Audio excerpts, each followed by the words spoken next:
Hello, and welcome back to another brand new review where this is the second time that I've had to record this review. So, this review is going to be for the second Pokemon movie because, last month I decided to review the first Pokemon movie because it's been a while since I've seen it, and I decided, for this month I'll take a whack at the second Pokemon movie.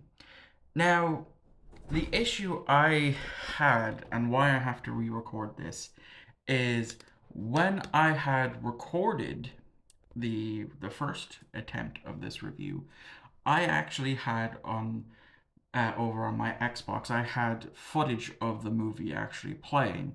Now I forgot what dickheads I was dealing with over at the Pokemon company, the people who make the anime ShowPro, and I forgot, they don't give two shits how you use the anime footage. They will go for the jugulus. And so thankfully, they didn't give me a copyright strike. They blocked the video worldwide. And so I tried to appeal it. They rejected it and went to go try and take the video down. But that was as like they were processing that. So I ended up just taking the video down myself. And so I'm just going to re-record it because I had planned to do it because I fully expected to have to do this. Anyway, that was my bad. You never want to try and go up against ShowPro, the company that does the Pokemon anime. Anyway, I'm rambling. So Pokemon the movie 2000, The Power of One. Does it hold up? The answer is sadly no. I because it's been a while since I've seen this Pokemon movie, and I remember loving it as a kid. Because it has one of my favorite legendary Pokemon, Lugia. But after my rewatch of this movie, I sadly don't like it as much compared to the first Pokemon movie, which is still a masterpiece. This one is very linear. So to explain it, I'll explain the plot. So the plot essentially is Ash and company are in the Orange Island. So that's kind of where this takes place, in the Orange Island filler arc in the anime.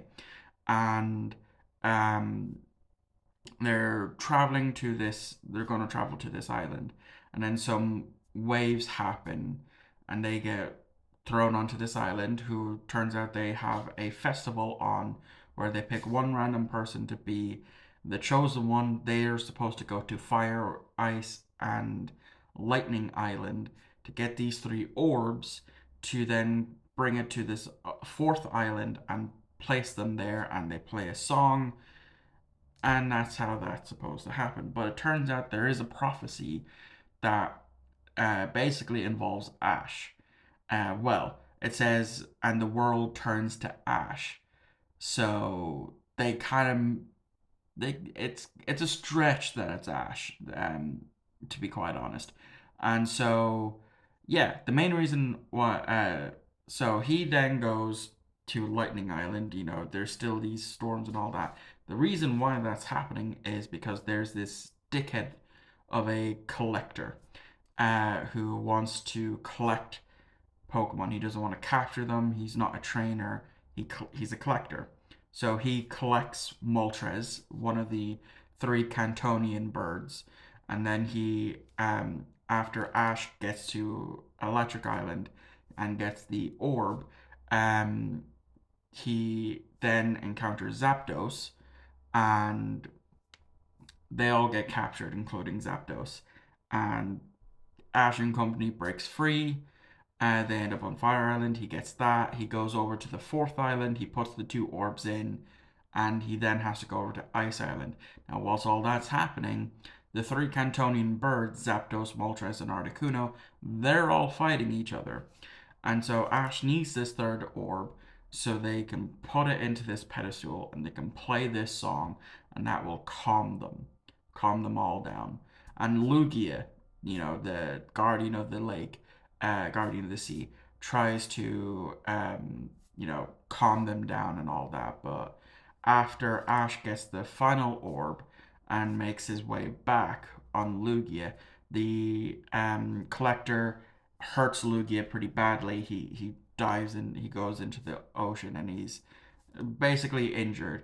And so Ash finally makes his way back. He puts the final orb into the pedestal, and they play the song, and Lugia is fine, and they all are fine, and they all go back to their own respective islands. And that's the movie. It's an hour and 17 minutes long, but most of that is taken up by credits. And yeah, that's essentially the plot. It's really really linear. This happens and then that leads to that happening, then that leads to that happening, and it's extremely linear. And unfortunately, it really does not hold up. And I hate saying that because I genuinely loved this movie as a kid. It was definitely one of my favorites. Like I loved as a kid the first three Pokemon movies. Mewtwo Strikes Back, The Power of One, and Enter the Unknown. Um, but yeah, this one, sadly, like a lot of the future Pokemon movies, really does not hold up whatsoever. And yeah, that's that's going to be my review. I don't know how long it is because I'm recording from the back camera, so I don't even know how this is going to look. So, thank you all for watching. I hope you enjoyed, and I will catch you all on the next upload, which I don't know what that is because I'm recording these in advance. So, I'll see you all next time.